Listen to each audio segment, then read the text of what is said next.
Okay, तो अब हम ऑसिलेशन शुरू करते हैं। तो पहले आपके पास डेफिनेशन देख लेते हैं ऑसिलेटरी मोशन की। ऑसिलेटरी मोशन आप जानती हैं, ये टू एंड फ्रो मोशन होता है। To and fro motion is an oscillatory motion. ठीक है, इसके एग्जांपल आपके पास क्या है, जैसे कि motion of pendulum, motion of pendulum, motion of swing. ठीक है, ये इसका एग्जांपल है आपके पास। नेक्स्ट आपके पास है पीरियोडिक मोशन। पीरियोडिक मोशन कैसा मोशन होता है आपके पास? periodic motion which repeat itself after regular interval of time।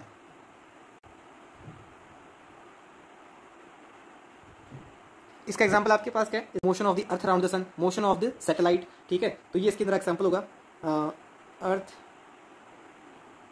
Around the सन और motion of satellite.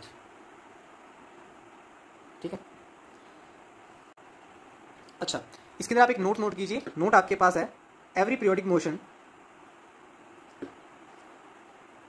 Motion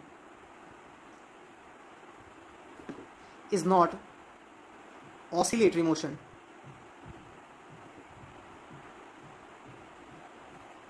and also every oscillatory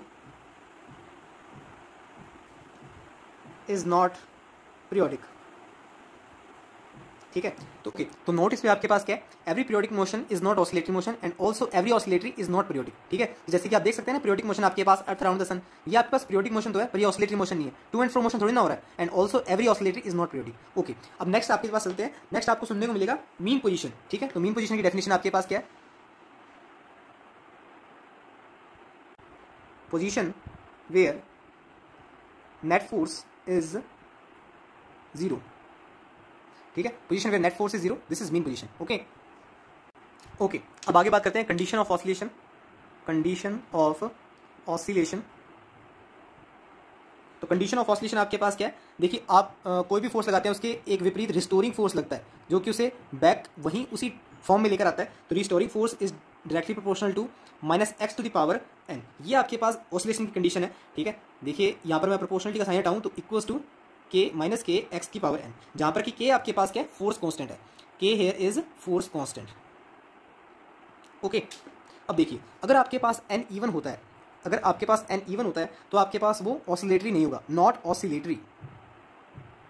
इस चीज को मैं एक्सप्लेन कर दूंगा अभी आपको मैं। ठीक है, और n आपके पास अगर ऑड होता है, ठीक है, तो वो आपके पास ऑसिलेटरी होगा। ठीक है, अब देखिए, इस बात को मैं समझाने के लिए आपको, जैसे ये चीज वैसे आपको पता होगी, आपके पास जैसे मान लीजिए बाउल है। ठीक है, और यहाँ पर आपके पास एक कोई पार्टिकल पड़ा है। ठीक है, इसे मैं फोर्स डिस्प्लेस करता हूँ इस डायरेक्शन में।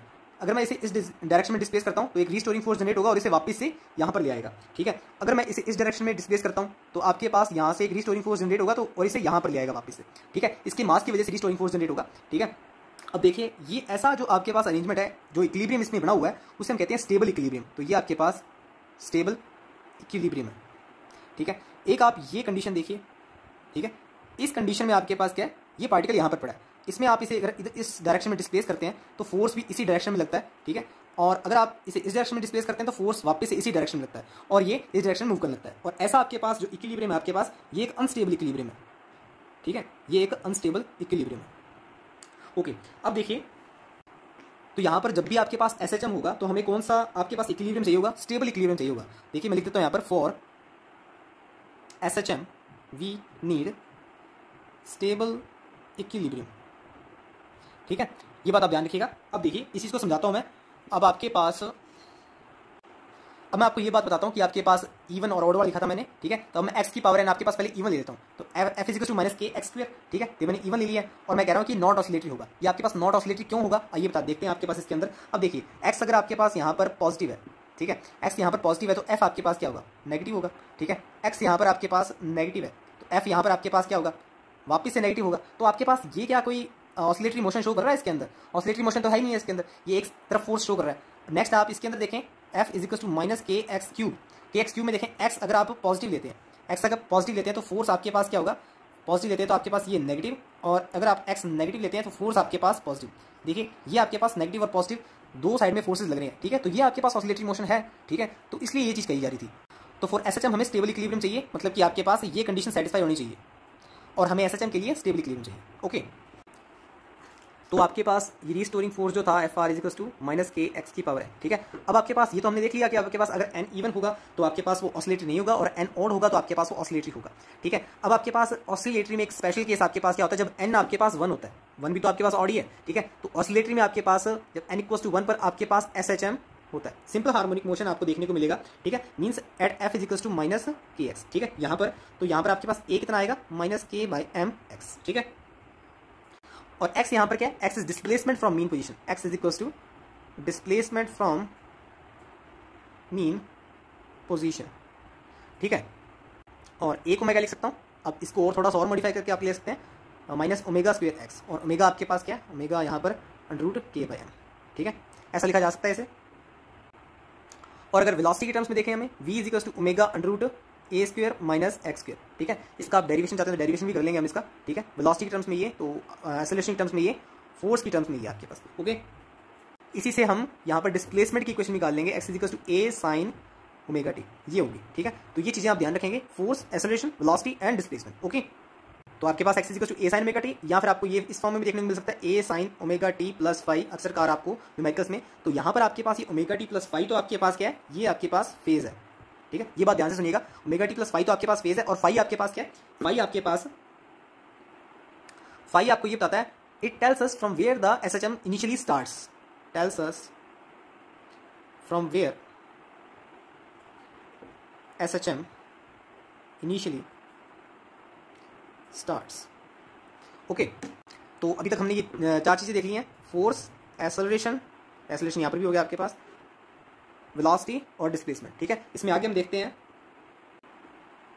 अब इसी में अगर आप वेलोसिटी को दूसरी फॉर्म में देखना चाहते हैं, dx बाई dt आप करके देखना चाहते हैं, तो ये आपके पास कितना आएगा, a omega cos omega T.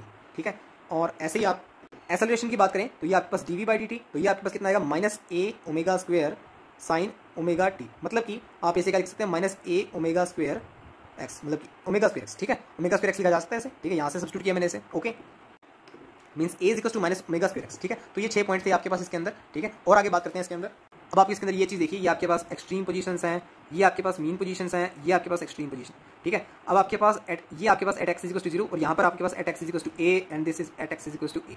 Okay, तो यहाँ पर x इक्वल्स टू 0 पर आपके पास क्या होगा, x इक्वल्स टू 0 आप यहाँ पर सब्स्टिट्यूट कीजिए, तो फोर्स यहाँ पर आपके पास क्या है, 0 है। ठीक है, फोर्स 0 आपके पास, यहाँ पर आप एक्सेलरेशन चेक कीजिए, एक्सेलरेशन आपके पास यहाँ पर सब्स्टिट्यूट करेंगे आप, तो थर्ड इक्वेशन में आप एक्सेलरेशन 0 आपके पास मीन पोजीशन पर, और वेलोसिटी देखिए, वेलोसिटी यहाँ पर आपके पास मैक्सिमम होगी, x0 पुट कीजिए, यहाँ पर x0 पुट करेंगे तो आपके पास क्या आएगा, हाँ जी, आपके पास आएगा प्लस माइनस a ओमेगा। ठीक है, तो वेलोसिटी यहाँ पर मैक्सिमम होगी, वो आपके पास कितनी होगी, प्लस माइनस a ओमेगा। ठीक है, नेक्स्ट आपके पास, अब यहाँ पर इस पोजीशन में देखिए आप एक्सट्रीम पोजीशन पर, ये आपके पास माइनस a2 प्लस a है। ठीक है, तो माइनस a लगा दिया मैंने इधर। ठीक है, यहाँ पर आपके पास डिस्प्लेसमेंट कितना है, माइनस a, और आप यहाँ पर एक्सेलरेशन देखिए, एक्सेलरेशन आप देखिए यहाँ पर मैक्सिमम होगा माइनस ओमेगा स्क्वायर a। ठीक है, तो माइनस a है तो यहाँ पर प्लस a हो जाएगा, तो आपके पास एक्सेलरेशन जो यहाँ पर होगा मैक्सिमम होगा, वो आपके पास कितना होगा, प्लस ओमेगा स्क्वायर a।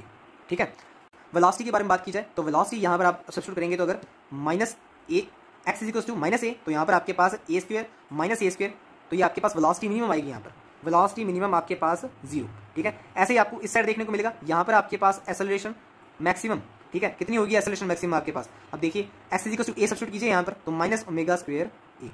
ठीक है, और वेलोसिटी आपके पास, वेलोसिटी यहाँ पर मिनिमम होगी, देखिए ये सब्स्टिट्यूट करेंगे तो आपके पास कितना आ जाएगा, 0 आ जाएगा। ठीक है, तो ये चीज़ आपको पता होनी जरूरी है। ओके, तो ये चीज़ आप ध्यान में रखिएगा। ठीक है, ये डायरेक्ट भी पूछी जा सकती है। आगे चलते हैं, find the time to cover following displacement if SHM starts from mean position. तो डिस्प्लेसमेंट और यहाँ पर टाइम टेकन, देखिए टाइम टेकन निकालना है हमें, डिस्प्लेसमेंट और यहाँ पर आपके पास ये टाइम टेकन।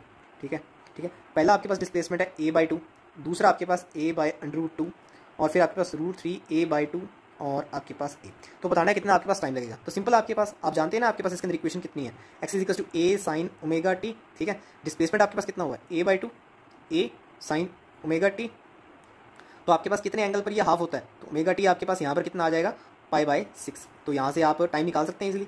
ओमेगा आपके पास कितना होता है, 2π/t, तो 2π/t π/6, यहाँ से आपके पास t कितना आ जाएगा, पाई से पाई कैंसिल, और आपके पास t/12 आ जाएगा। ठीक है, तो t/12 लगेगा आपको a/2 में। ठीक है, t/12 ऐसे ही आप ये फाइंड करेंगे खुद से। ठीक है, तो मैं आपको इसका आंसर बताता हूँ, इसमें आपको t/8, ये t/6 और ये आपके पास t/4। ओके, तो अभी जो हमने टेबल बनाया था उसको आप वापस से रेफरेंस लीजिए, जिसमें मैंने क्या बताया था आपको, उसमें आपको बताया था कि मीन पोजीशन से अगर आपके पास डिस्प्लेसमेंट होता है a/2 तक, तो आपके पास टाइम टेकन कितना है, t/12, ठीक है। तो ये मैं लिख दिया t/12, ठीक है। यहाँ पर भी आपके पास ये t/12, और आपके पास मीन पोजीशन से a तक अगर आपको डिस्प्लेसमेंट है तो यहाँ पर टाइम टेकन कितना है, t/4, ठीक है। ओके, तो अब अगर मैं आपसे यूँ पूछूं कि आपके पास ये डिस्टेंस कितनी है a/2, और ये डिस्टेंस कितनी है a/2, ठीक है। तो यहाँ पर भी आपके पास t/12 टाइम लगा, तो यहाँ पर भी t/12 टाइम लगना चाहिए ना। यहाँ पर आपके पास t/4 माइनस t/12, आपके पास कितना टाइम लग रहा है, ये आपके पास टाइम लग रहा है t/6। ऐसा क्यों?